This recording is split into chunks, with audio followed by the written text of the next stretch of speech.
번만 더 자세히 좀 설명을 드리기 위해서 이제 한 칸을 좀 준비를 했는데요. 여기가 이제 2015년 지금 현 고2 올라간 학생들이 계시고요. 지금 우리 아이들이 22점 2개정에 지정을 받고 있는데요. 보시면은 2학년 때 통합과학을 공부하는 내용이 같습니다. 그리고 통합과학 자체의 내용도 내용 자체에 크게 변화는 없습니다. 한 90% 정도는 그 기준법과 거의 비슷하다라고 보시면 되고요. 이제 문제는 여기거든요. 고민하고 고사. 이 부분이 엄청나게 여태까지 그 과정 중에서 가장 크게 변한 부분이다라고 보시면 될 것 같아요. 그래서 지금 우리 아이들이 우리 아이들보다 하나 선배를 요 원과목, 투과목에서 이제 과학을 좀 8과목 중에 선택해서 리슨을 하고 요걸로 수능도 봅니다. 그래서 수시나 정시, 분과 그 과학 과목으로 이제 대학 진학이 등급으로 들어가게 되는 건데 우리 아이들은 이제 과학 과목으로 이제 수능을 보진 않습니다. 그러니까 한국사처럼 통합과 그냥 공통과학을 그냥 기본적으로 배우는 수능만 보고요. 이제 저희 전공 과목은 전혀 수능 과목에 포함되지가 않았습니다. 그래서 이제 이 과목들을 우리 아이들은 이제 2학년과 3학년에 걸쳐서 모두 다 이제 리슨으로 등급을 따라오는 것으로 신청이고요. 자, 지금 보시면 물론 이제 원과목하고 물론 이제 투과목 총 8과목에서 우리 아이들 과목이 12과목으로 늘어났습니다. 자, 보시면 이거 이해가 있잖아요. 역학과 에너지, 정자수와 약자가 다른 화학, 그다음에 여기가 생명과학, 그다음에 여기가 지구과학 이렇게 보시면 돼요. 그래서 12과목이 있기 때문에 3단위씩 했을 때 총 단위수가 증가했다라고 얘기할 수가 있습니다. 단위수가 증가했다는 얘기는 내신의 그 과탐의 포함 비율이 증가했다라고 보시면 되고요. 자, 이 중에서 이제 2과목, 3과목을 선택해서 아이들이 각 학기별로 듣게 되고요. 여기서 이제 우리 아이들이 진학할 수 있는 대학교의 어떤 과의 어떤 입시 발표가 난다면 거기에서 이제 관련된 그런 과학 과목들이 같이 발표가 돼요. 그래서 그 과목들을 반드시 필수로 이수를 해야 되기 때문에 일단 이 부분은 당연히 일반 선택 과목이기 때문에 이공계열을 진학하는 친구들은 당연히 선택 과목이 들어가야 되고 여기부터는 어떤 과에 진학을 하느냐에 따라서 이 전공을 선택해서 반드시 꼭 들어야 하는 그런 필수 이수 과목이라고 보시면 돼요. 왜냐하면 지금 내신 때 안 들었다 하더라도 내가 이제 수능 봐서 이제 대학 가야지라고 해서 수능을 볼 수 있잖아요. 이제 우리 아이들은 수능을 보지 않기 때문에 여기에서 모든 진로선택 과목이 결정되어져야 됩니다. 현실적으로는 조금 더 이제 이런 진로나 이런 선택들을 좀 빠르게 결정하는 게 좀 더 유리하다고 생각이 들고요. 그래서 준비가 되었습니다. 1학년 때는 무조건 보시는 우리 그냥 그 이유에 대해서는 제가 조금 더 설명을 드리고요. 그다음에 이제 여기는 이번 2학기가 완료가 되는 과목이거든요. 이번 이제 고1 겨울방학. 그러니까 2학기 기간에서 마치고 난 다음에 이제 바로 선행이 들어가고 그 다음에 이제 2학기 때 하는 내용은 여름방학 때 이제 선행이 들어가게 되고 이제 여기 부분에서는 2학년 겨울방학에서 3학년 올라갈 때 그때 이제 통합과학과 이제 수능 특강이 열리게 될 겁니다. 통합과학으로 수능을 보기 때문에 어쨌든 수능을 보긴 보더라도 최선을 맞추려면 그 통합과학 수능 그 등급도 관리를 해줘야 되잖아요. 그래서 조금 이제 개념이 잘 잡혀있는 친구들은 모의고사 특강 쪽으로 이제 공부를 하면 되는 거고 개념이 좀 약간 흔들린다 하는 친구들은 통합과학 수능 개념으로 이제 좀 더 리습을 하면 되고요. 그 다음 이제 이 부분을 이제 선생님이 들어가면 됩니다. 그래서 이제 우리 아이들이 이공계열을 진학을 했을 때 이제 고3 때까지의 이렇게 흐름이 발생한다. 요거를 잘 생각해 주시면 될 것 같고요. 그 다음에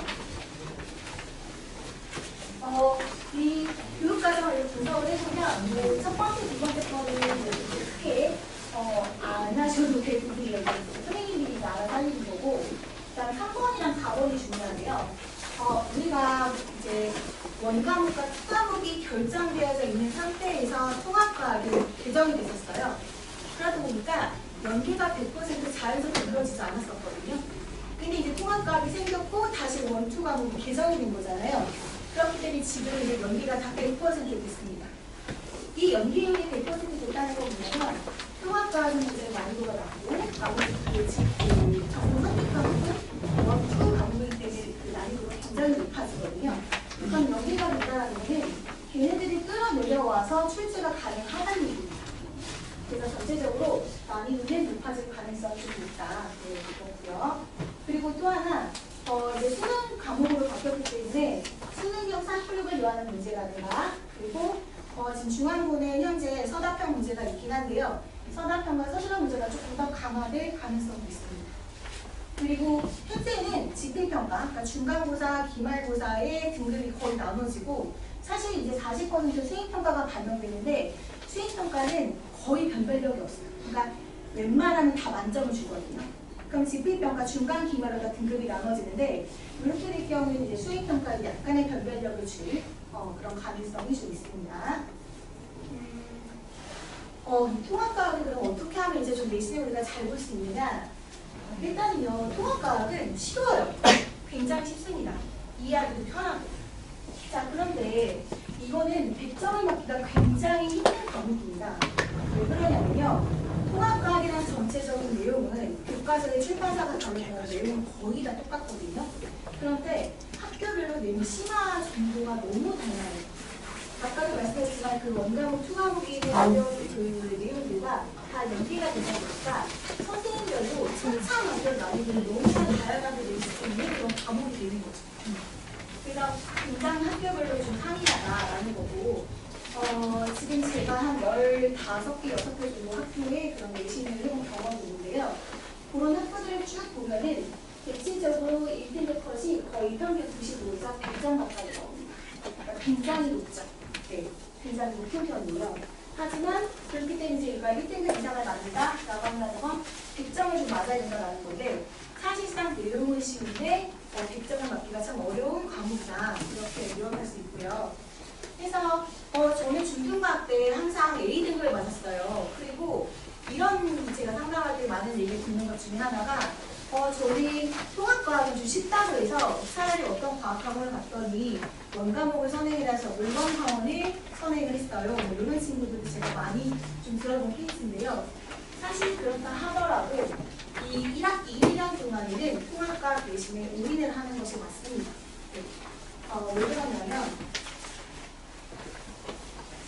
이게 이제 중앙고 과학 내신 특성을 지금 정리를 해본 건데요.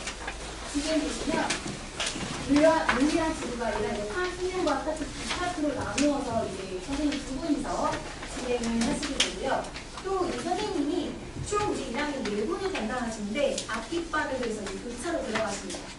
근데 4분의 성향이 굉장히 다르고, 제가 작년 기준으로 좀 말씀드리면 그 생명과학 쪽 파트 선생님께서 굉장히 조금 되게 독특하셨어요. 그래서 그분이 내시는 문제 자체가 엄청난 화장을 많이 일으켰던 그런 문항들이 굉장히 많았었거든요.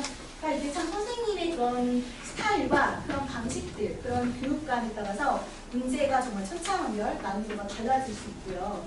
자, 지금 대체적으로 작년 기준으로 말씀드리면 이렇게 이 통합과학이라는 하나의 과목이지만 이렇게 세분화돼서 이 각각 과목별로 가르치는 수업 방식이나 그런 스타일들이 좀 다른데요.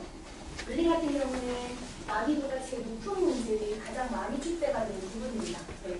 수능형 문제, 이런 것들이 많이 나오고요. 다음 화학 같은 경우는 교과서랑 프린트로 주로 수업을 하는데, 프린트에는 그렇게 뭐 아주 어렵거나 하는 내용이 전혀 들어가 있지 않아요. 하지만 문제를 굉장히 특이하게 내요. 어렵게 내는 것이 아니라 어떤 시중 교재나 또는 어떤 기출 문제에서 본 적이 없는 굉장히 선생님이 창의적으로 이렇게 만드신 문제들 있잖아요. 그런 문제들이 많이 출제가 돼서 우리 아이들은 그런 문제를 경험해보지 않았는데도 그 문제를 풀 수 있으려면 하는 이제 기본 내용과 그런 능력을 반드시 뒷받침되어야 된다라는 거고, 지구과학도 난이도는 크게 높지 않지만 높지 않고 비교적 평면 내용의 문제가 나오긴 하지만, 지구과학 역시 그 수능형 그 평가원으로 나오는 모의고사의 그런 자료들을 많이 활용을 하십니다. 그리고 이제 가장 작년에 문제가 됐던 부분은 생명과학 파트였었어요. 그래서 생명과학 파트도 프린트별로 이제 진도는 나가지만 여기 선생님께서 그런다고 하시더라고요. 이제 교과서를 막 이렇게 읽으시다가 여기 부분은 좀 말이 안 되네, 이런 거는 뭐 몰라도 돼, 이렇게라고 한다거나, 그러니까 교과서에 나온 얘기인데도 선생님께서 이제 그런 부분이 좀 안 맞는다라고 생각하시면 그냥 그렇게 야 이 부분은 주지 마 이렇게 넘어간다거나 하는 경우도 있고 예를 들면은 뭐 생물 다양성이나 생태계에 대해서 수업을 하시다가도 수업 내용과 전혀 관계없는 도어의 얘기만 거의 1시간 동안 하시고 끝났다고 하시더라고요. 네. 그래서 그런 식의 약간 스타일로 이제 진도를 좀 나가시다가 문제를 가장 과감하고 굉장히 특색 있게 내시는 걸로 굉장히 유명합니다. 제가 문제를 가져와 봤는데요.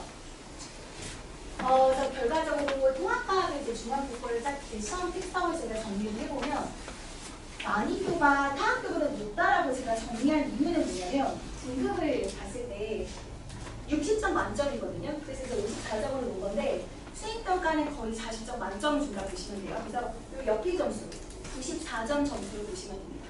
아까 제가 통합과 평균 1등급 컷이 90점, 후반대에서 100점이라고 말씀드렸잖아요. 자, 어떠신가요? 94점. 굉장히 낮은 편입니다. 네. 2등급 컷도 88점. 굉장히 낮은 편입니다. 기말고사 왔더니 85점. 2등급 점수보다 더 떨어졌어요. 이때 전교 1등 점수가 51.4점이었습니다. 이때 저희 반 친구였는데요. 갑자기 시험 보는 날 1년 내내 저한테 전화만 안 하는 친구가 갑자기 전화가 왔어요. 오더니 선생님 어떻게 저 세기가 4개 틀려서 이러는 거예요. 그래서 아 이거 큰일 났구나 이랬거든요. 근데 알고 봤더니 그 친구가 전교 1등이었어요. 그러니까 굉장히 이 시험이 좀 약간 악명 높은 시험이었고 그 다음에 이제 여기 오시면 다시 1학기 중간 때도 점수가 회복이 됐죠. 그래도 그렇게 높진 않습니다. 근데 여기서 약간 특이한 점은 2등급 컷이 높아졌잖아요. 그렇다는 얘기는 100점 만원 애는 절대 없고 최대 이제 2~3개는 무조건 틀리는데 그 2~3개, 4개 틀린 애들이 집중력으로 올려있다는 뜻인 거죠. 네. 그리고 이제 기말고사 가서는 또다시 약간 점수가 좀 낮아지는 경향을 보였습니다. 그래서 중간 기말, 중간 기말마다 계속해서 전혀 예측되지 않았던 문제들이 거의 출제가 되었고 그래서 항상 중간고사 시험 딱 끝나자마자 그걸 대비해서 막 이제 그거에 관련해서 준비를 하면 기말 때 또 다른 게 나오고 또 기말에 그 기점을 가지고 또 막 준비됐다가 다시 그 2학기 중간에 완전 또 새로운 유형으로 바뀌었고 이런 식이 반복됐었습니다. 네, 아직 확정은 아닌데 아이들에게 들은 말로는 지금 저희 예비고에 올라가는 친구들 맡았던 이 선생님께서 지금 우리 2학년 아이들을 또 맡으실 계획이 있다고 네, 그렇게 들은 것 같아요. 근데 아직은 네, 모릅니다. 가봐야 알겠죠? 아이들 학교에. 그래서 제가 지금 이거를 보시면 미가 이렇게 프린트로 나와요. 보통 이렇게 프린트로 이제 문제를 많이 주고 이거에 대한 이거에 대한 저희가 예제 문제를 다 풀리고 이거에 대한 이상한 문제를 저희가 풀려요. 이제 요거의 수준은 고3 물리, 수능 문제 수준입니다. 난이도가 높겠죠. 네. 그리고 이제 지구과학도 보시면 통합과학이랑 원과목이 다뤄지는 내용들도 이제 막 시험에 나오게 되고요. 이것도 이제 모입니다. 여기 보시면 고3 지구과학 짝과학이라고 되어 있죠. 고3 모의고사의 답입니다. 그리고 이게 아까 말씀드렸듯이 1학기 기말고사가 굉장히 악명이 높은 시험이었다고 말씀드렸잖아요. 여기 주관식 문제였었는데요. 이게 생각과학도 아까 조금 부탁하시다고 하는 선생님 보시면 이게 이제 고3 생명과학 2 고3 때도 있는데 이게 그 과목이거든요. 거기에 있는 6월 평가원 6월달 거 무평을 그대로 이렇게 됐었습니다. 그렇다면 이와 같은 유형의 문제를 학교에서 다뤄보느냐? 절대. 요만큼의 그런 힌트가 없었고 아까도 말씀드린 그 선생님께서는 뭐 도어세 설명하고 이렇게 넘어가시고 약간 그런 식의 수업을 하시다가 문제를 또 이렇게 내는 그런 스타일이십니다. 그리고 이것도 이제 이게 어떻게 하다 보니까 하도 이제 너무 독특해서 문제가 검색을 하다가 알게 된 건데요. 이게 미트라고 하는 의치학 교육 입문 검사 시험지래요. 그 시험지를 그대로 보시면 굉장히 똑같지 않나요? 제가 이거는 지금 거기 보시면은 뭐 흑반도라는 말이 나오는데 우리 아이들 3초 현상이라는 거에 대해서 배워요. 통합과학에서. 그래서 그거를 배우고 이런 문제를 출제를 하시는 거예요. 그럼 이제 아이들이 얘기를 했다고 하더라고요. 저 흑반도 이런 거 안 배웠는데 선생님 보더니 3초 현상을 이해하면 자료를 해석할 수 있어야 해 라고 하셨다고 하시더라고요. 그래서 이런 문제도 내셨고 그 다음에 이것도 역시 그 미트 문제 그대로 따서 낸 문제입니다. 제가 한 20년 동안 이제 그 통합과학 개정 때부터도 제일 첫 해부터 계속 이걸 했었는데요. 고2를 저희 수업을 했었었는데 정말 제가 정말 처음 보는 그런 문제들이었습니다. 그리고 여기 보시면은 이제 여기 원익생이라는 말이 나와요. 이 원익생이라는 말은 중학교 2학년 때 아주 잠깐 배우고 그다음에 본격적으로 배우는 건 공단 1년간 후에 배우는 단어예요. 그런데 역시 저것도 수업을 안 하신 상태에서 그냥 시험 문제로 출제를 하셨습니다. 그리고 여기 보시면 이제 유전인데요. 유전은 통합과학에 전혀 한 글자도 나오지 않는 내용입니다. 근데 이제 이 유전이라는 게 중3 때 약간 메인으로 배우거든요. 그리고 생명과학 1에서 굉장히 디테일하게 배워요. 근데 유전을 갑자기 내셨어요. 그래서 보시면 여기에 유전형질 1은 열성형질을 나왔는데 이거는 유전 내용을 모르면 전혀 풀 수가 없는 지문입니다. 그러니까 이 통합과학 내용과 관련이 없는 이런 내용들로 중학교 때 거, 고등학교 때 거만 관계없이 이렇게 막 출제를 좀 하셨습니다. 이런 식으로 또 이제 이것도 이제 화학 같은 문제인데요. 굉장히 창의적인 문제입니다. 그러니까 처음 보시는 분은 잘 모르시겠지만 구조식을 그리는 문제라든가 또는 이제 이런 식의 중합하는 문제를 이렇게 내는 문제는 이건 정말 만드신 문제입니다. 스스로 창작하신 그렇게 조금 최대한 전혀 예측하지 못하는 문제를 만들겠다 하는 거가 조금 목표로 보이는 그런 방향이 있습니다. 이거는 이제 2학기 기말고사에 있던 문제인데요. 아까 고어생성부터 제가 말씀드렸잖아요. 자, 여기서 생물 다양성 이런 수업을 하셨는데 여기 보면 이제 문어에 대한 얘기가 이렇게 나오고 있죠. 그리고 이거는 마치 국어 시간에 비문학 지문과 같은 그 정도의 긴 지문이 나오고 있고요. 여기도 역시 뭐 신문 활용 교육에서 수익 평가를 위해서 주말에 수술한 기사의 일부를 나타냈습니다. 그래서 수업 내용과 전혀 관계없이 교과서 내용과 관계없이 이 자료를 해석해서 풀 수 있는 문제였습니다.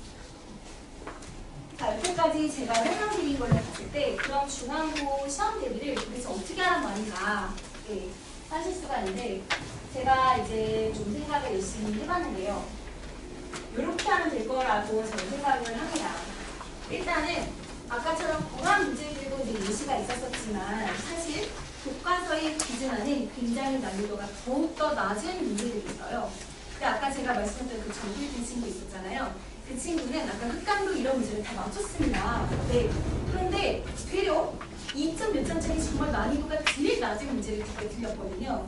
근데 그게 어디 있었냐면 교과서가 이렇게 있으면 그 메인 이 줄이 있고 옆에 보면 조그맣게 나오는 그런 짜투리 있죠. 네. 그래서 제가요 그 교사용 교과서까지 복사를 해서 얘들아 이거 10번 읽어와.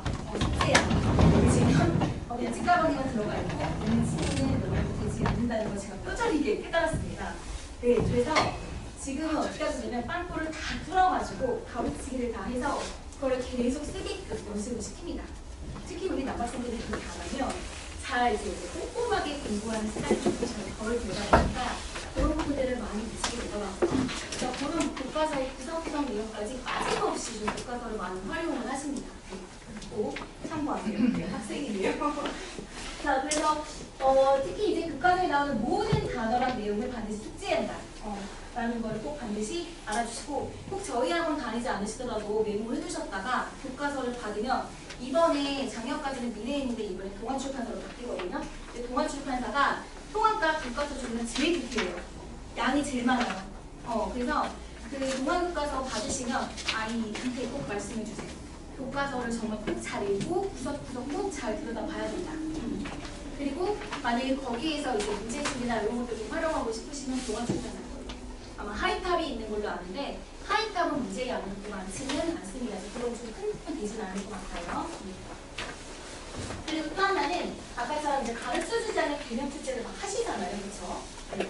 그래서 사실상 그런 문제까지 다 어떻게 맞춰버리냐라고 하시는데 아까 1등급 컷이 95, 94라는 얘기는 2문제 틀려도 3문제 정도 틀려도 1등급이라는 얘기인 거잖아요. 그러니까 이런 문제는 틀리고 다른 문제 다 맞췄을 때 1등급을 맞출 수 있으니까 이런 부분들은 맞추면 더 좋은 거고 틀려도 우리가 등급에서 엄청나게 낮은 등급을 받는 건 아니다.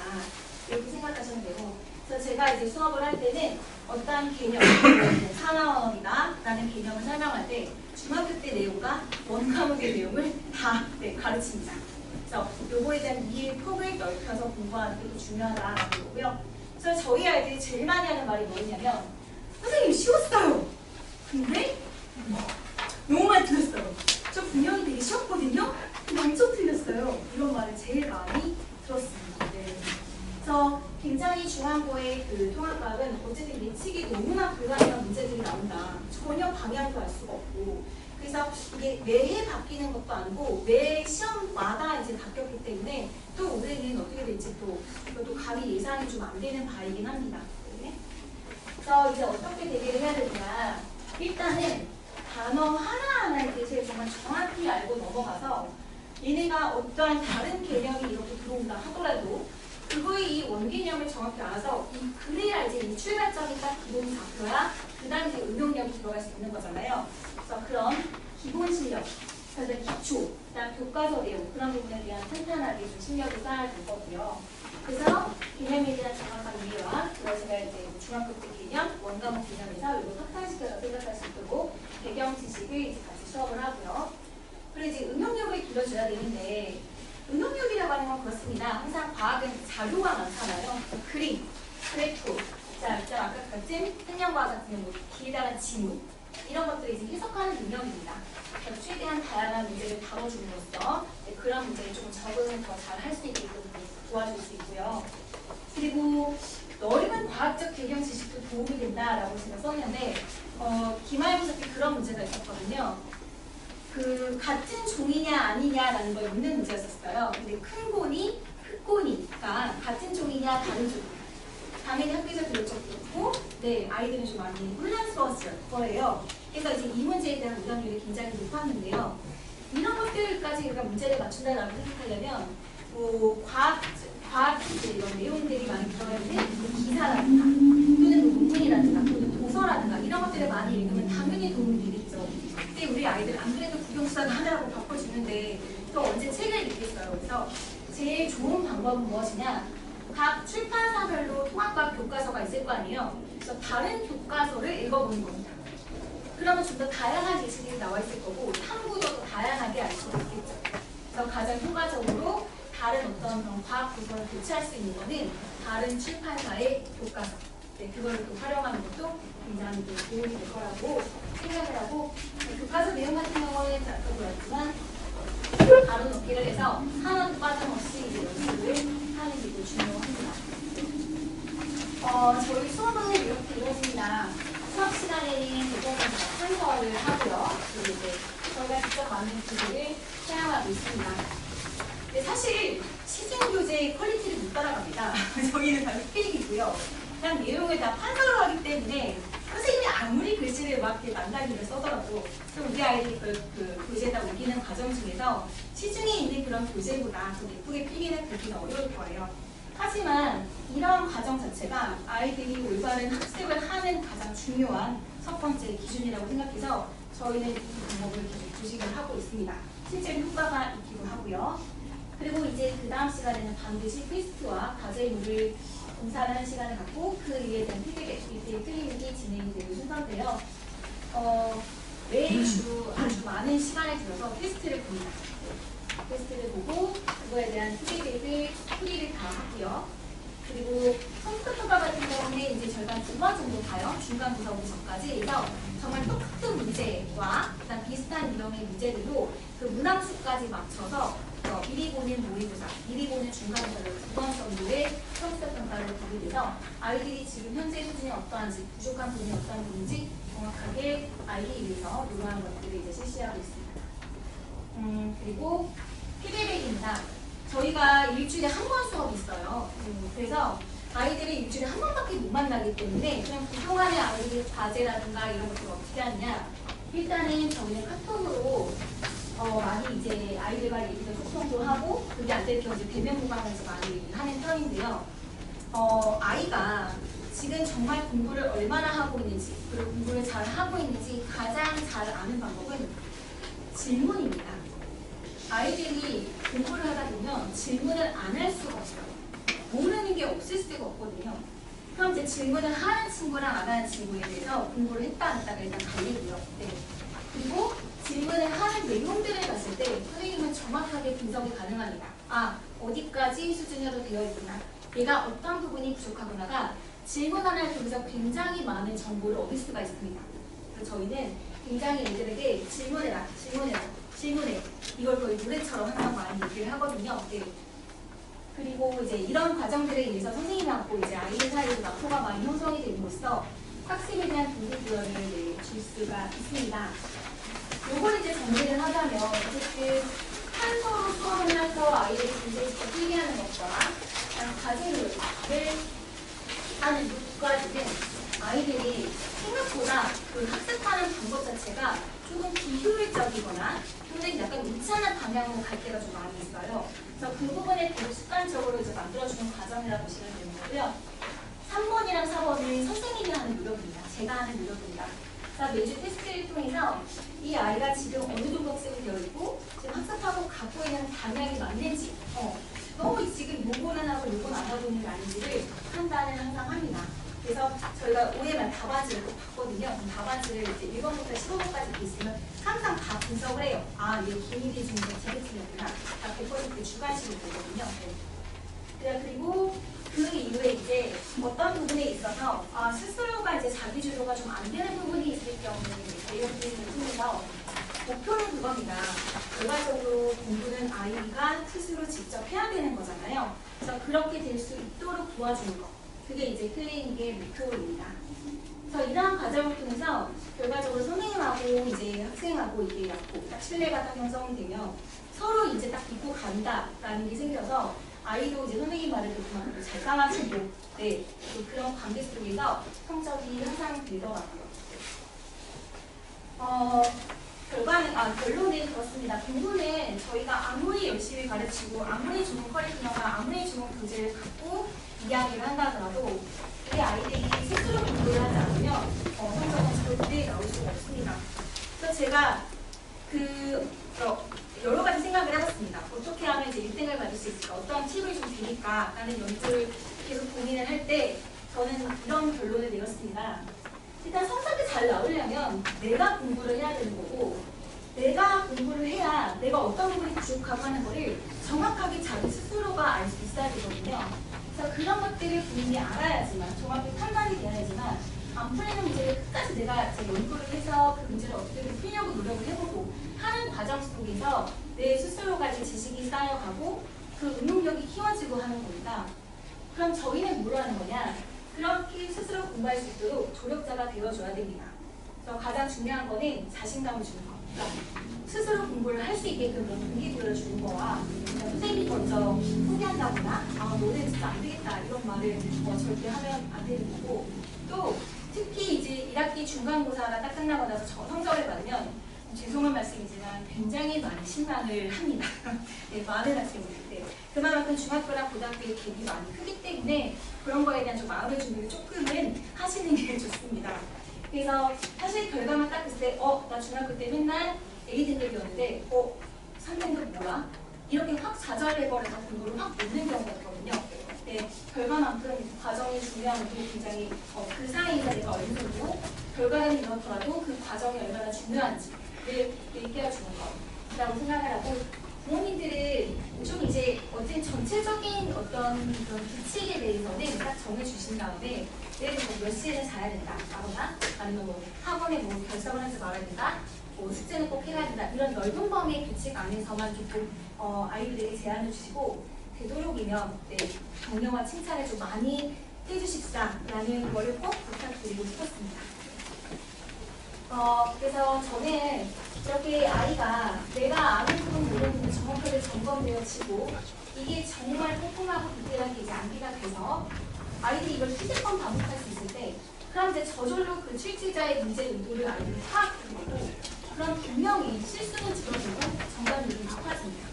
우리 아이들 제일 많이 할 있어요. 선생님 거 아는 건데 틀렸어요. 그럼 꼭 이렇게 말하죠. 야 실수도 실력이야 이렇게 말하잖아요. 네. 그러한 실수를 범하지 않도록 이러한 것들을 아는 것이 제일 중요하고 마지막으로 통합과학은 정말 누구나 그러니까 통합과학은 뭐 일타강사 이런 말이 없어요.